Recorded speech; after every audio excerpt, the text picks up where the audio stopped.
മലയാളികളുടെ number 1 choice Kerala matrimony. അത് ചേച്ചിയോട് എനിക്കൊരു പ്രധാനപ്പെട്ട കാര്യം പറയാനുണ്ടായിരുന്നു. രഹസ്യമാണോ? അത് ഇവിടെ വെച്ച് പറഞ്ഞൂടെ? അത് പിന്നെ ഞാൻ ഏതായാലും കണ്ണേട്ടനോട് ചോദിക്കട്ടെ. കണ്ണേട്ടൻ സമ്മതിക്കുവാണെങ്കിൽ ഞാൻ ഉറപ്പായിട്ട് സാഗറിന്റെ കൂടെ ഫുഡ് കഴിക്കാൻ വരാം. അല്ല, ഞാൻ എൻ്റെ കല്യാണ കാര്യത്തെ പറ്റി പറയാനായിരുന്നു. ഓ, അത് ശരി. അപ്പൊ ഇതിനിടയ്ക്ക് പെണ്ണൊക്കെ കണ്ടോ? ആ, പെണ്ണിനെ കണ്ടു. എനിക്ക് ആ പെൺകുട്ടിയെ ഇഷ്ടപ്പെടുകയും ചെയ്തു. അവള് വരുമ്പോ നീ അവളെ ഒന്ന് ശ്രദ്ധിച്ചേക്കണം. അതുപോലെ തന്നെ ഇന്നവള് മടങ്ങി വന്നില്ലെങ്കിലും അത്ഭുതപ്പെടാനൊന്നുമില്ല. ചേച്ചി എൻ്റെ വീട്ടിലേക്ക് വന്നിട്ടില്ലല്ലോ. ഇവിടെ അടുത്താ എൻ്റെ ഗസ്റ്റ് ഹൗസ്. അതിന് അല്ല, പോകുന്ന വഴിക്കായതുകൊണ്ട് അവിടെ ഒന്ന് കയറിയിട്ട് പോയാൽ കൊള്ളാമെന്നുണ്ട്. ഇനിയിപ്പോ അവിടെ പോയിട്ടേ പെൺകുട്ടി ആരാന്ന് പറയുള്ളോ? അതല്ലേ നല്ലത്. എന്നാ പിന്നെ ആയിക്കോട്ടെ.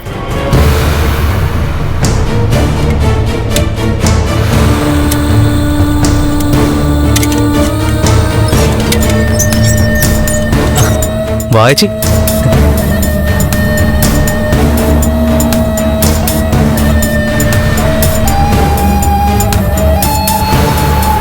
ഇവള് വന്ന സ്ഥിതിക്ക് ഇനി ഒന്നും മറച്ചു പിടിക്കാൻ പാടില്ല.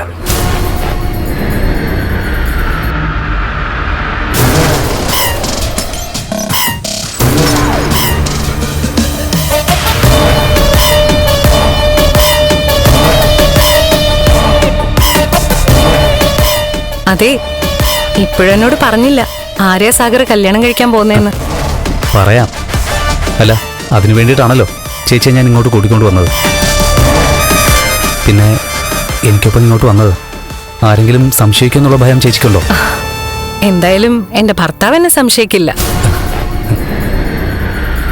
എനിക്ക് ലോകത്ത് ആരെ ഒന്നും വിശ്വസിപ്പിക്കാനില്ല, എന്റെ കണ്ണേട്ടനെയും എന്റെ അമ്മയെ അല്ലാതെ.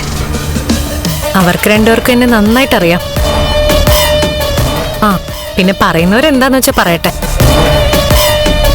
ആ, ആദ്യം കല്യാണം കഴിക്കാൻ പോകുന്ന പെൺകുട്ടിയുടെ വീട് എവിടെയാന്ന് പറ. ഇവിടെ അടുത്താണെങ്കിലേ നാളെ ഞാൻ കണ്ണേട്ടനെയും കൂട്ടി വരാം പെണ്ണ് കാണാൻ.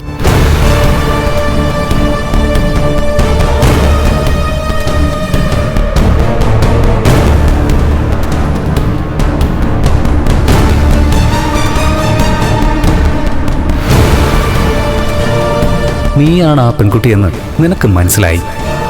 എന്റെ നാവിൽ നിന്ന് അതറിയണം, അല്ലേടി മോളെ?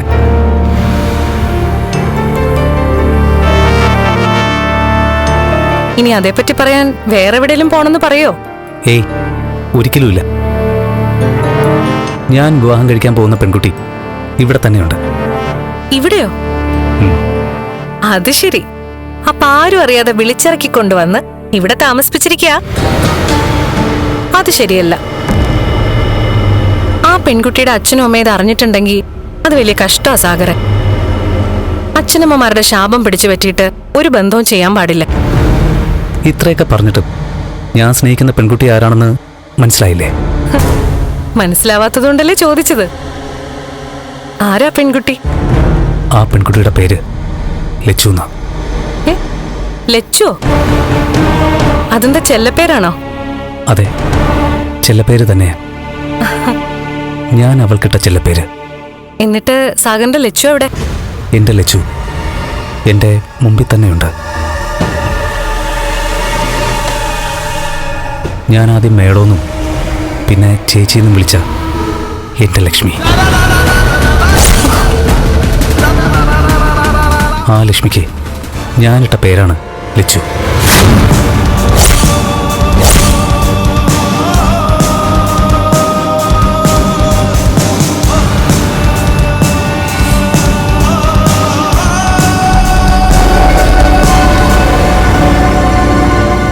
സാഗർ എന്താ ഉദ്ദേശിക്കുന്നത്? ഈ ജന്മം ലച്ചുവിന്റെ ഭർത്താവിന് ഒരു അച്ഛനാവാൻ കഴിയില്ല. എന്റെ ലച്ചുവിന്റെ ഒരാഗ്രഹവും അയാൾക്ക് സാധിച്ചു തരാനും കഴിയില്ല. അതുകൊണ്ട് അങ്ങനെ ഒരാളെ വിട്ടിട്ട് ലച്ചുവിന് എന്റെ ജീവിതത്തിലേക്ക് വന്നൂടെ? എന്നെ വിവാഹം കഴിച്ച് എനിക്കൊപ്പം ജീവിച്ചൂടെ? നിർത്തടാ.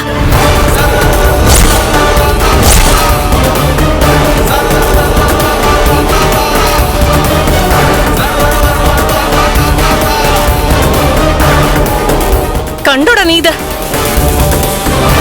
ഞാൻ ആരാധിക്കുന്ന ദൈവങ്ങൾ എനിക്ക് കൊണ്ടുതന്ന ആള് എന്റെ കഴുത്തി കെട്ടിയ താലിയാ ഇത്. എന്റെ നെഞ്ചോട് ചേർന്ന് കിടക്കുന്ന താലി.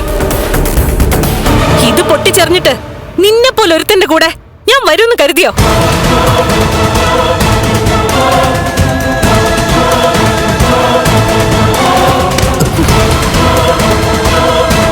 ഇന്നു മുതലാടാ നിനക്ക് ഇങ്ങനൊരു തോന്നലുണ്ടായത്? ആങ്ങളായി കണ്ടവൻ എന്നെ മറ്റൊരു കണ്ണുകൊണ്ട് കണ്ടത് എന്നു മുതലാടാ? പറയടാ.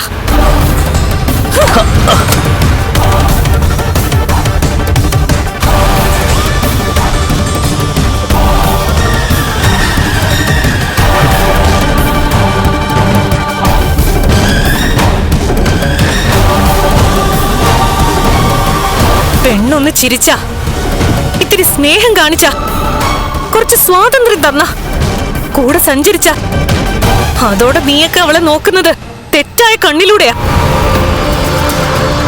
എന്റെ കണ്ണേട്ടം പറഞ്ഞിട്ടാ ഞാൻ നിന്റെ ഒപ്പം യാത്ര ചെയ്തത്.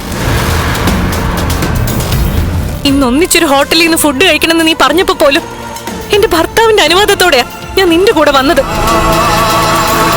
അതിങ്ങനൊരു വില കുറഞ്ഞ സംസാരത്തിന് വേണ്ടിയായിരുന്നല്ലേ? എടാ, ഞാൻ പൂജിക്കുന്ന ദൈവങ്ങൾക്കൊപ്പം സ്ഥാനമുണ്ട് എന്റെ കണ്ണേട്ടൻ എന്റെ മനസ്സിൽ. അത് നിനക്കെന്നല്ല, ആർക്കും എടുത്തു മാറ്റാൻ കഴിയില്ല.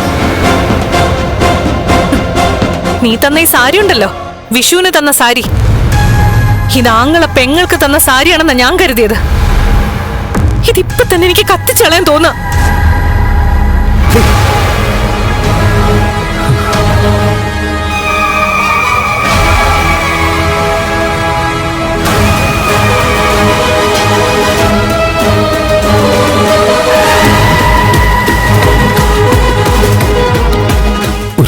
തെറ്റ് പറ്റിപ്പോയി.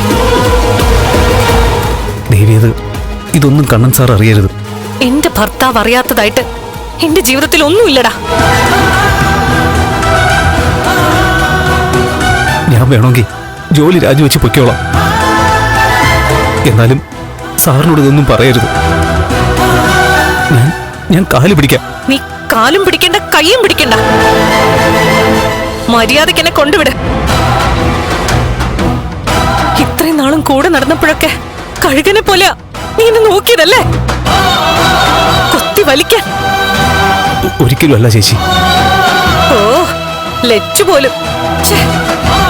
നീ അങ്ങനെ ഒരുപാട് ലച്ചുമാരെ കണ്ടിട്ടുണ്ടാവൂടാ. ആണിന്റെ സൗന്ദര്യം അവന്റെ സ്വഭാവമാണ്.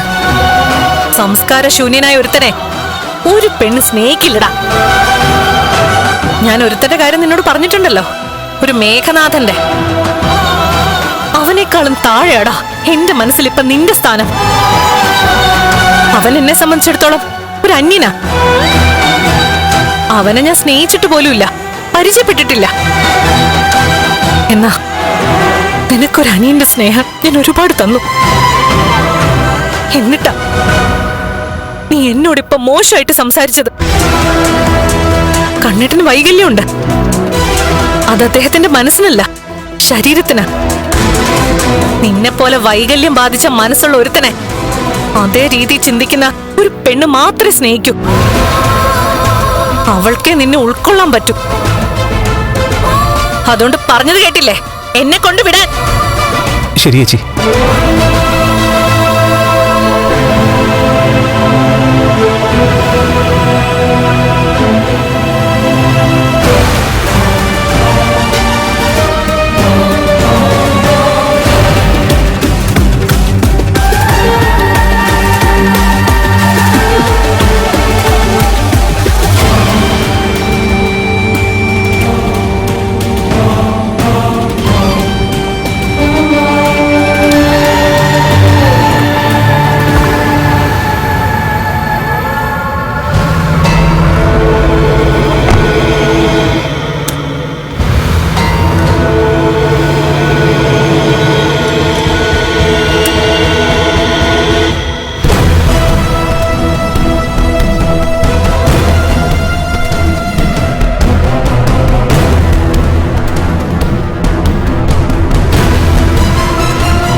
അച്ഛൻ്റെ ഉപദേശം കേട്ട് പിടിയെന്ന് ഓരോന്ന് തുറന്നു ചോദിച്ചത് വലിയ തെറ്റായിപ്പോയി.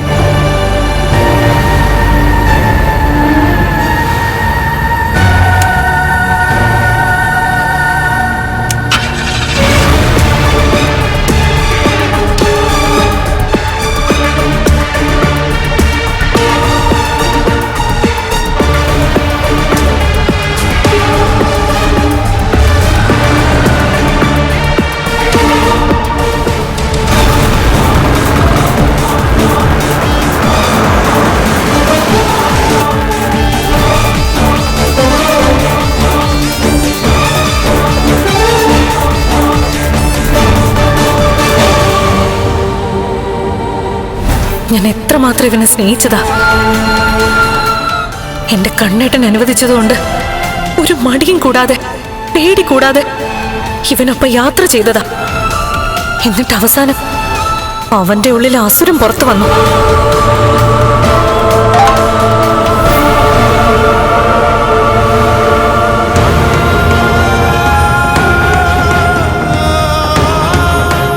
എന്തായടാ പുല്ലേ, നീ പോടാ പുല്ലേ.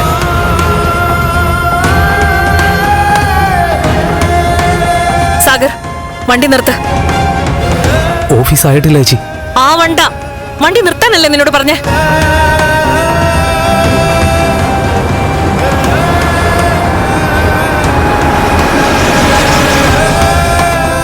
നീ ഓഫീസിലേക്ക് പൊക്കോ. ഞാൻ ഇവിടുന്ന് എങ്ങനെയെങ്കിലും ഓഫീസിലേക്ക് പൊക്കോളാം. ചേച്ചി വേണ്ട ചേച്ചി.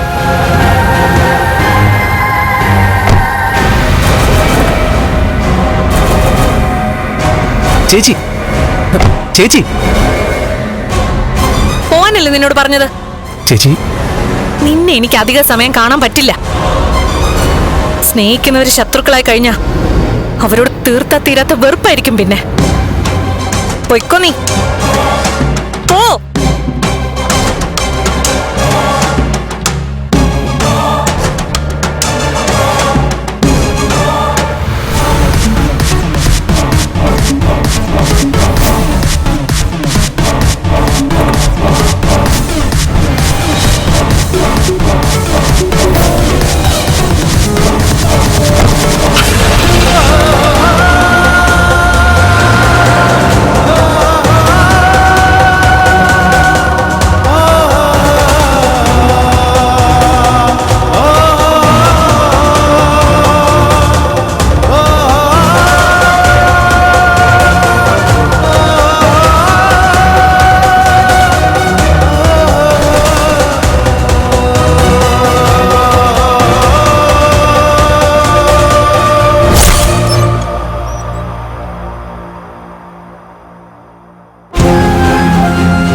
മോളാ, എന്താ മോളെ ഒരു മുന്നറിയിപ്പും ഇല്ലാതെ? വാ.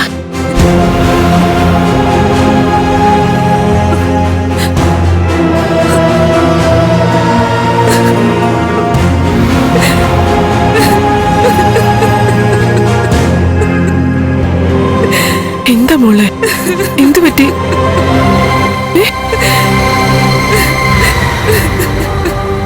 മോളെ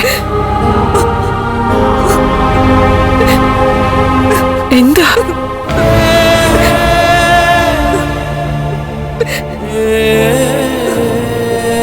എന്തിനാ മോളിങ്ങനെ കരയുന്നേ?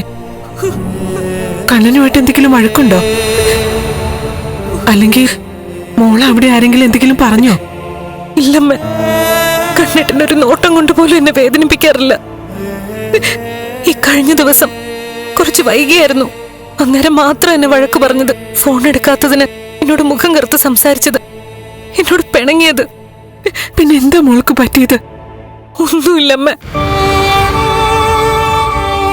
ഈ ആളുകൾ പലരും പെൺകുട്ടികളുമായി സൗഹൃദം കൂടുന്നത് മറ്റു പലതിനും വേണ്ടിട്ട. അമ്മ കല്യാണത്തിന് മുൻപും അതിനു ശേഷമൊക്കെ ഒരുപാട് തവണ പറഞ്ഞിട്ടുണ്ട്, കണ്ണേട്ടനെ കല്യാണം കഴിച്ചതോടെ എന്റെ ഭാവി പോയെന്ന്.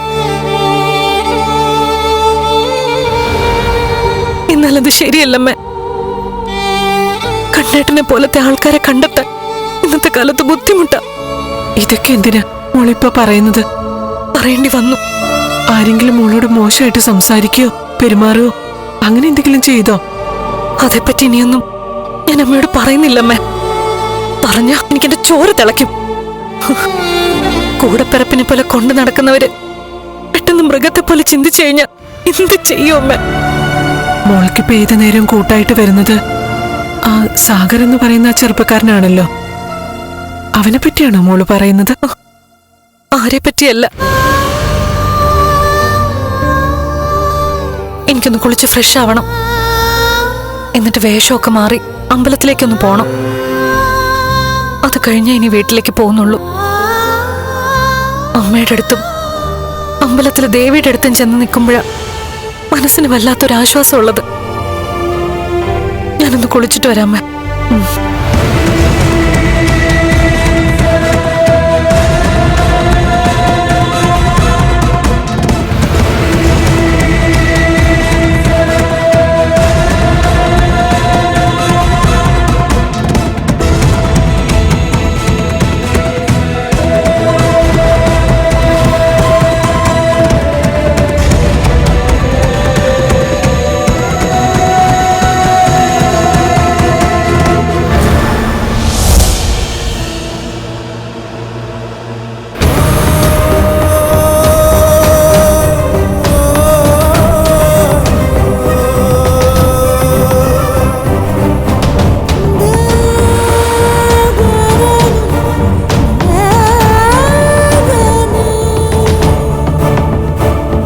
സ്നേഹിക്കുന്നവരൊക്കെ എന്താ അമ്മ ഇങ്ങനെ?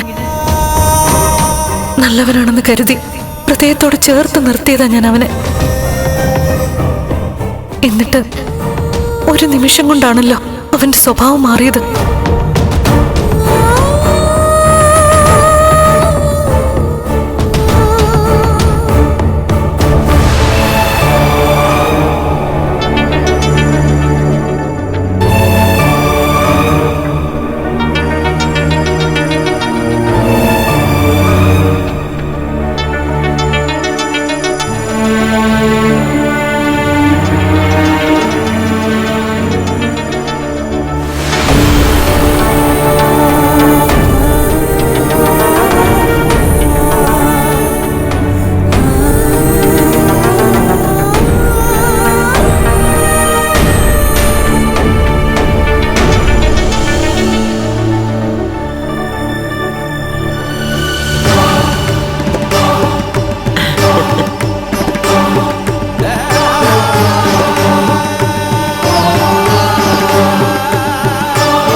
എപ്പോഴൊക്കെ മനസ്സ് വേദനിക്കുന്നോ ആ നേരത്തൊക്കെ അമ്മ എത്തും.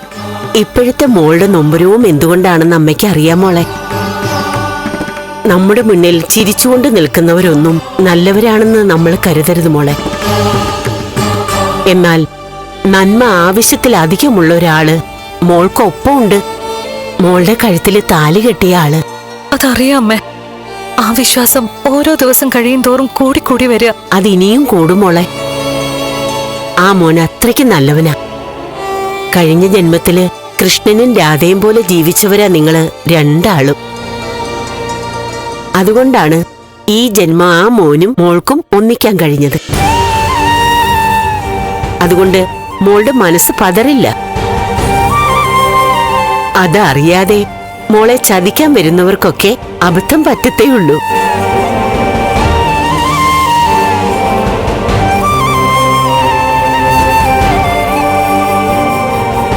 അമ്മേ,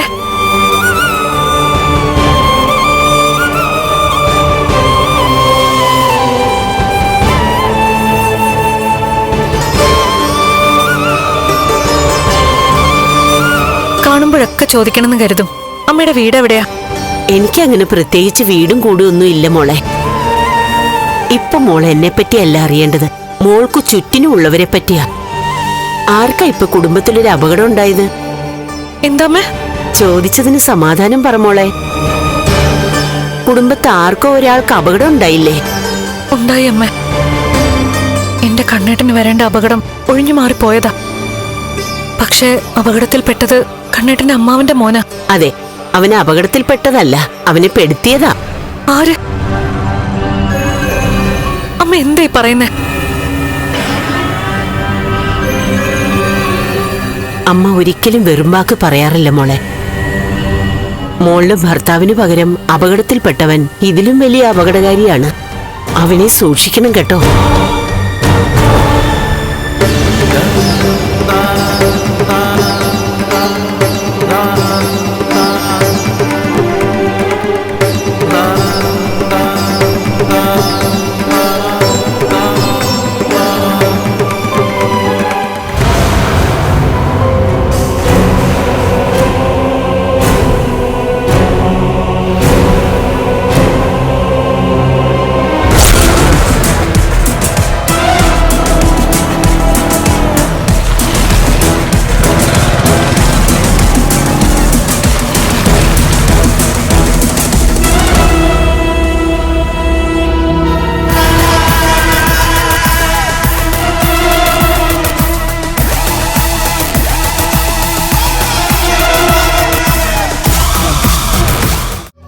മലയാളികളുടെ നമ്പർ 1 ചോയ്സ് കേരള മാട്രിമോണി.